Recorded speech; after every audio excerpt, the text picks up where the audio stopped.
Hello everyone. तो आज हम एटॉमिक स्ट्रक्चर के पार्ट 2 डिस्कस करने वाले हैं, जिसमें हम क्विक रिवीजन करेंगे। हम डायरेक्ट ये क्वेश्चन पहले से सॉल्व है डियर, मैं आपको बता दूंगा कैसे सॉल्व किए गए हैं, पूरा एकदम है ना।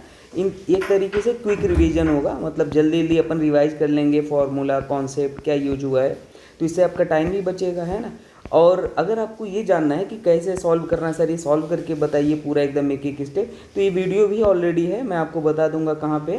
लेकिन ये क्विक रिवीजन टाइप है, तो जल्दी with in 10 minute 10 question discuss कर लेंगे, ठीक है, एकदम बेहतरीन तरीके से। आइए स्टार्ट करते हैं पहले क्वेश्चन से। देखिए बोला है in a one electron species, मतलब हाइड्रोजन लाइक स्पीसीज, एक ही इलेक्ट्रॉन होते हैं।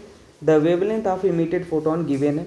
विच of the following is the possible species if the this line is second line of Lyman series. तो देखो लाइमन और बाल्मर सीरीज क्या होता है, मैं आपको इसके बारे में बता दूं। देखो ये लाइमन है, ये बाल्मर है ना, और ये आपके पास पाशियन है, और उसके बाद ब्रैकेट आता है, ठीक है, ब्रैकेट आएगा, फिर पी फंड आएगा, हम्फी आएगा। तो ये अपने पास जो होता है एन बराबर ये क्या होता है 1 2 3 4 5। तो अगर मैं बोलूँ लाइमन क्या second line of Lyman series, तो लाइमन ये हो गया, इसकी फर्स्ट लाइन ये है और सेकेंड लाइन ये है, तो कहाँ से कहाँ ट्रांजिशन हो रहा है, 3 से 1 में हो रहा है। तो यहाँ से अपने पास कहाँ पे आ रहा है, 3 से 1 में आ रहा है। तो यहाँ पे डियर आपको पता है जो लैम्डा गिवन है वो कितना गिवन है भाई, if the wavelength of emitted photon is इतना गिवन 9/8 आर गिवन है। आपको पता है जो वेव नंबर होता है 1/λ होता है, तो इसको जस्ट रिवर्स कर देंगे तो ये हो जाएगा। हमको रेडबर्ग फार्मूला क्या पता है, 1/λ R Z square n final n initial, ठीक है। सिंगल इलेक्ट्रॉन स्पीसीज है तो यहाँ पे जेड बराबर 1 हो जाएगा, तो यहाँ पे जेड स्क्वायर बराबर 1, तो यहाँ पे 1/λ को हमने म्यू बार लिख लिया आर जेड स्क्वायर, और यहाँ पे एन फाइनल क्या है, कहाँ ये एन इनिशियल है और एन फाइनल ये है, तो यहाँ पे एन फाइनल 1 और एन इनिशियल 3 हो गया। वैल्यू पुट करके सॉल्व कर दिए, यहाँ पे आर से आर कैंसिल, और ये आपको गिवन था यहाँ पे, है ना, तो अपने पास आ जाएगा। इसको सॉल्व किए, जेड ही पूछा था सॉल्व, है ना, जेड ही पूछा था आपसे, तो जेड बराबर 1 आ जाएगा। यहाँ पे हाइड्रोजन मेंशन नहीं था, तो यहाँ पे जेड की वैल्यू आपको पुट नहीं करनी थी, ठीक है। तो बस अपने पास जेड बराबर 1, तो कौन सा हो जाएगा, हाइड्रोजन हो जाएगा। वैसे आप आंसर यहाँ भी देख के क्लिक ही कर सकते थे, पर ठीक है, कैसे सॉल्व हुआ आपको लग गया पता। Calculate the de Broglie wavelength of बाल, है ना, मास गिवन है विथ ए स्पीड इतना, तो लैम्डा डी ब्रॉगली वेवलेंथ होता है लैम्डा इक्वल टू h/mv। तो लैम्डा की एच की वैल्यू प्लैंक्स कांस्टेंट होता है, फिक्स्ड है, एम की वैल्यू आपको गिवन है और स्पीड भी गिवन है, तो ये निकल के आ जाएगा। अब यहाँ पे two particle x and y are in motion, if the wavelength associated with the particle x इतना गिवन है, और calculate the wavelength associated with y। तो अब देखो जब भी वेवलेंथ का रिलेशन आता है वो मोमेंटम और वेवलेंथ की बात हो तो क्या होता है, lambda equal to lambda is inversely proportional to 1/p। p क्या है, मोमेंटम है, ठीक है। और ये कैसे आया मैं आपको ये भी बता देना चाहता हूँ। देखो जो काइनेटिक एनर्जी होता है वो क्या होता है, इस मोमेंटम से p²/2m होता है, और एनर्जी का रिलेशन क्या होता है 1/λ। तो यहाँ से आप रिलेट कर सकते हो जो मोमेंटम और काइनेटिक एनर्जी का रिलेशन आता है वो कितना आता है, बेसिकली 1/λ। और ये डी ब्रॉगली से भी आ जाता है, लैम्डा इक्वल टू क्या होता है h/mv होता है, तो लैम्डा इक्वल टू एक्चुअल में यहीं से आया है p, तो यहाँ से लैम्डा इन्वर्स हो जाएगा p के, ठीक है, डी ब्रॉगली इक्वेशन से। तो बस अपने पास ये हम क्या लिख सकते हैं, इन्वर्स रिलेशन है मोमेंटम का, तो हम मान लेते हैं लैम्डा x है और लैम्डा y, लैम्डा x/λy, और p क्या है, इन्वर्स है, तो इसलिए उल्टा करके लिख दिए py/px। तो यहाँ पे ये वैल्यू आपको गिवन अकॉर्डिंग टू क्वेश्चन, देख लो p आपको py कितना गिवन है देख लो। Calculate the wavelength associated with y its momentum is half, तो x का मोमेंटम p था तो y का क्या हो जाएगा, x का हाफ हो गया, मतलब p/2 हो गया x, तो अपने पास ये हो गया और px हो गया, अपन कैंसिल कर दिए तो 1/2 आ गया, ठीक है। तो सिंपली अब यहाँ पे देखो लैम्डा y की वैल्यू 2 × λx है, और लैम्डा यहाँ पे ये गिवन है, देख लो x की वैल्यू गिवन है, तो यहाँ पे पुट कर दिए तो कितना आ गया 8 × 10⁻⁻8। नेक्स्ट सवाल है, if an electron is to be located within 10 pm what will be uncertainty in its velocity. तो हाइजेनबर्ग अनसर्टेनिटी प्रिंसिपल क्या बोलता है कि momentum and position of particle cannot be determine simultaneously, मतलब एक साथ आप एक ही समय पे पोजीशन और मोमेंटम किसी भी पार्टिकल का नहीं बता सकते। तो उनसे एक इक्वेशन निकल के आता है delta x into delta p equal to h upon 4 pi. तो पी क्या होता है, मोमेंटम। मोमेंटम को क्या लिख सकते हो, एम इंटू डेल्टा वी। तो यहाँ पे डेल्टा एक्स आपको गिवन था, है ना। इफ़ एन इलेक्ट्रॉन इज लोक 10 पिकोमीटर, पिकोमीटर है तो इसको हमने चेंज कर लिया, ठीक है, यूनिट कन्वर्जन कर लिया। तो एक पिकोमीटर बराबर 10⁻12 मीटर, तो हमने ये लिख लिया। Mass of electron 9.1 into 10⁻31 kg, और वेलोसिटी आपको पूछा था। तो बस या ये एच की वैल्यू फिक्स्ड है, 4 पाई की वैल्यू फिक्स्ड है, डेल्टा वी आपके पास निकल के आ गया। नेक्स्ट क्वेश्चन देखते हैं, what should be the uncertainty in position if uncertainty in momentum is इतना and value of h given है, ठीक है। डेल्टा पी आपको इतना गिवन है, एच इतना given, delta x into delta P ये सदाबहार फॉर्मूला है, इसको आप पुट कर लोगे, याद कर लो, है ना, अनसर्टेनिटी प्रिंसिपल का, हाइजेनबर्ग अनसर्टेनिटी। तो आपके पास ये निकल के आ जाएगा। डेल्टा एक्स आपसे पूछा था, सारा वैल्यू पुट कर दी, ये आ गया। यहाँ पे देख लेते हैं, if wavelength of first line of the पार्शियल series of hydrogen atom is इतना, then the wavelength of the second line of this series. देखो ये लाइमन, ये बाल्मर और ये पार्शियल। तो फर्स्ट लाइन ये हो गया पार्शियल के लिए, सेकंड लाइन ये हो गया। तो कहाँ से कहाँ आ रहा है, 5 से 3 में आ रहा है।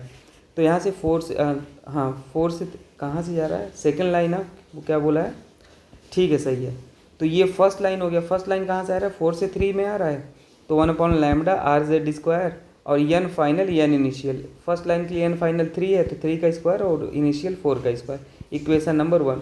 और सेकंड लाइन क्या हो जाएगा, 5 और 3, 5 3, तो 5 से 3 आ रहा है, तो 1/λ, और हाइड्रोजन के लिए Z तो 1 ही हो जाएगा दोनों केस में। तो 3 का स्क्वायर और 5 का स्क्वायर, दोनों को डिवाइड कर लें, इक्वेशन 1 डिवाइड बाई इक्वेशन 2, तो लैम्डा निकल के आ जाएगा 492 नैनोमीटर। नेक्स्ट देख लेते हैं, the radius of second orbit of lithium is x, the expected radius of third orbit. तो देखो जो रेडियस का फॉर्मूला होता है वो क्या होता है, ये बहुत ही इंपॉर्टेंट है, इसको याद रख लेना। ये होता है रेडियस का फॉर्मूला, बोर ऑर्बिट। तो ये बोला है रेडियस पहले केस में एक्स है, और इसको अपन सेकेंड ऑर्बिट के लिए, तो एन की वैल्यू कितना हो जाएगा, सेकेंड। तो ये सेकेंड का स्क्वायर 4 हो गया, और यहाँ पे थर्ड हो गया, लिथियम का एटॉमिक नंबर थर्ड हो गया। इसी तरीके से आर थर्ड का पूछा था, तो आर थर्ड नहीं पता था, और यहाँ पे ऑर्बिट कितना है, 3 का स्क्वायर 9 हो जाएगा, और ये 4 हो जाएगा, है ना। किसके लिए पूछा था, बेरिलियम के लिए, तो एटॉमिक नंबर 4। डिवाइड कर दो, इक्वेशन 1 डिवाइड बाई 2, तो अपने पास इसको डिवाइड कर दिए, तो ये आने पे ये आ जाएगा। नेक्स्ट क्वेश्चन है, assume that the radius of the first Bohr orbit of hydrogen atom is इतना, the radius of third Bohr orbit. तो बस ये फॉर्मूला आपके पास है ही सदाबहार, मैंने आपको बताया ही है ना यहाँ पे। तो यहाँ से एक फार्मूला आप बना के निकाल सकते हो। एक्चुअल में ये हम ऐसे कर देते हैं स्क्वायर बॉक्स में, तो अपने पास क्या निकल के आ जाएगा, इसको लिख सकते हैं R1/R2, N1 डायरेक्टली है तो N1 स्क्वायर अपॉन N2 का स्क्वायर, और Z2/Z1, है ना। इन्वर्स है तो इसको उल्टा करके लिख दिया Z2, तो ये आ गया, क्योंकि 2 एटम की बात कर रहा है ना। तो यहाँ पे क्या हो जाएगा, पहले केस में 0.6 एंगस्ट्रॉम गिवन था, और आपसे ये पूछा था थर्ड ऑर्बिट के लिए पूछा था, तो R3 नाम दे देते हैं इसको। और यहाँ पे N1 फर्स्ट ऑर्बिट के लिए N1 का स्क्वायर, और थर्ड के लिए 3 का स्क्वायर, तो 9 हो जाएगा। और यहाँ पे आपके पास हीलियम के लिए एटॉमिक नंबर 2 और हाइड्रोजन के लिए 1, तो बस R3 सॉल्व कर लिए, ये निकल के आ जाएगा, ठीक है। तो ये एंगस्ट्रॉम में आया है, तो कभी एंगस्ट्रॉम में आता है उसको पिकोमीटर में चेंज करना है, तो मल्टीप्लाइड बाई 100 कर लो, तो किस में चेंज हो जाएगा, पिकोमीटर में। तो ये एंगस्ट जो फार्मूला आता है ये किस में आता है, सबसे इंपॉर्टेंट चीज़ ये एंगस्ट्रॉम में आता है, और आप एंगस्ट्रॉम को मल्टीप्लाइड बाई 100 कर लोगे तो किस में चेंज हो जाएगा, पिकोमीटर में। तो ये भी याद रख लेना। चलो आगे, अच्छा ये आपको पूरा डिटेल सॉल्यूशन चाहिए, है ना, लिखा, ये क्विक रिवीजन है, पूरा चाहिए तो IITian थिंकिंग चैनल पे प्रॉपर डिटेल में अपलोड होता है ना। और मैं आपको बता दूं, नीट का जो 2025 का पेपर हुआ है उसमें 2 महीने में हमने जो क्वेश्चन कराए थे 99% वही क्वेश्चन आए थे। इसका प्रूफ है, आप यूट्यूब पे जाके देख सकते हो, मैंने प्रूफ डाला है। तो अभी कंटेंट जो रेडी हो रहा है वो दिसंबर तक रेडी हो जाएगा। अब तो सोचो 1 साल पहले रेडी कर रहे हैं, तो क्या ही होने वाला है। तो एक मेंटरशिप प्रोग्राम लॉन्च किए हैं अपन, आप ज्वाइन कर सकते हैं IITian थिंकिंग चैनल पे, लिंक व्हाट्सअप का मिल जाएगा और टेलीग्राम लिंक भी मिल जाएगा। आप वहाँ पे मैसेज करोगे तो आप वहाँ से ज्वाइन हो जाओगे ना। 99 रुपीज़ है, जो अफोर्ड नहीं कर सकते उनके लिए फ्री है, पर डेडिकेटेड वे में आपको पढ़ाई करना है, ठीक है। बाकी इसके लिए जो भी अभी हमने नीट का पेपर हुआ उसके लिए कोई पैसे नहीं लिए थे, पूरा 3 स्टेप स्ट्रेटजी था, और सारे क्वेश्चन वहीं से आए थे, आप देख लो। और जेई के लिए भी अपन ने जो कराए थे वही आए थे, पर जेई के लिए पूरा नहीं करा पाए थे, कुछ ही चैप्टर कराए थे पर वो आए थे। आइए नेक्स्ट क्वेश्चन देखते हैं। ये बोला है वैल्यू ऑफ वर्क फंक्शन आपको गिवन है इतना, ठीक है। मान लो ये सिंपल उसी तरीके से, मान लो एक इंसान है, उसको मान लेते हैं 5 रोटी की भूख है, 5 रोटी खाने के बाद ही वो चलता है। तो आप उसे 2 रोटी दोगे तो चलेगा नहीं, 3 दोगे चलेगा नहीं, 5 दोगे तो वो चलने लगेगा। तो वैसे ही जो वर्क फंक्शन है वो क्या होता है, मिनिमम एनर्जी होता है रिक्वायर्ड किसी इलेक्ट्रॉन को निकलने के लिए। तो मान लेते हैं ये आपके पास एक मेटल है, यहाँ पे इलेक्ट्रॉन है, इस इलेक्ट्रॉन की एनर्जी कितना है 20 जूल। तो आप जब 20 दोगे तभी ये चलेगा, उसके पहले नहीं। तो इसी को फोटो इलेक्ट्रिक इफेक्ट बोलते हैं, ठीक है। तो यहाँ पे क्या हो जाएगा, देखो डियर, यहाँ पे गिवन है आपको वर्क फंक्शन गिवन है, सभी ये अलग अलग मेटल हैं, लिथियम, सोडियम, मैग्नीशियम, कॉपर, है ना। इनका ये मिनिमम एनर्जी है, इतना देने के बाद ही ये चलेंगे, फोटो इलेक्ट्रिक इफेक्ट शो करेंगे। तो सबसे पहले निकाल लो इनको दिया कितना जा रहा है। तो एनर्जी का शॉर्टकट होता है 1240 डिवाइड बाई 4 लैम्बडा। ये किस में होता है, नैनोमीटर में, याद रख लेना। लैम्बडा जो होता है, अगर एनर्जी अपन निकालोगे 1240 लैम्बडा नैनोमीटर में ले रहे हो तो 1 0 आएगा। अगर मान लो लैम्बडा एंगस्ट्रॉम में ले रहे हो तो 00 यहाँ पे लैम्बडा एंगस्ट्रॉम में आएगा, है ना। तो अपन ने को नैनोमीटर में गिवन था तो इसलिए अपन ने यहाँ पे एक ही 0 लगाया है। तो ये 40 लैम्बडा आपको गिवन था, देखो वेवलेंथ तो 3.1 आ रहा है। आपको दे कितना रहे हो 3.1, तो कौन कौन चलेगा, देखो फोटो इलेक्ट्रिक पे ये तो कम है भाई, हाँ ये तो ज़्यादा पा गया है ना, ये तो दौड़ेगा, ये भी दौड़ेगा, ये भी दौड़ेगा, ये तो भाई इनका थोड़ा ज़्यादा 3.1 ही आ रहा है आप दे रहे हो, और इनका कैपेसिटी है 3.7। तो 3 ही है जो शो करेंगे ना, जेई का क्वेश्चन है, देख लो। अब next question, the wavelength of electron accelerated from rest through a potential difference इतना, द वैल्यू ऑफ एक्स। तो लैम्बडा की डायरेक्ट फार्मूला होता है, अगर आप कभी पोटेंशियल का बात कर लिया तो h/√2m into kinetic energy. h का वैल्यू कांस्टेंट है, अब काइनेटिक एनर्जी क्या लिख सकते हो, q इंटू वी होता है, ये भी याद रख लें, kinetic energy q into v, बस फार्मूला पुट कर लो सब कुछ। आपको चार्ज पता है 1.6 और बाकी मास ऑफ इलेक्ट्रॉन पता है, पोटेंशियल आपको 14 किलो वाट गिवन था तो इसको चेंज कर लिए वाट में, वोल्ट में, सॉरी वाट नहीं वोल्ट है ना। तो ये 10⁻³ से मल्टीप्लाई कर लीजिए, जैसे 1 किलो जूल को 1000 जूल में कन्वर्ट करना है तो मल्टीप्लाइड बाई 1000 करोगे, वैसे ही 1 किलो वोल्ट को 1000 मल्टीप्लाइड बाई 1000 करोगे तो वोल्ट में हो जाएगा। तो आपके पास ये निकल के आ जाएगा आंसर 6। बाकी आप वहाँ पे ज्वाइन कर लेना, डिटेल मिल जाएगा, एक क्विक रिवीजन था, ठीक है। Thank you everyone.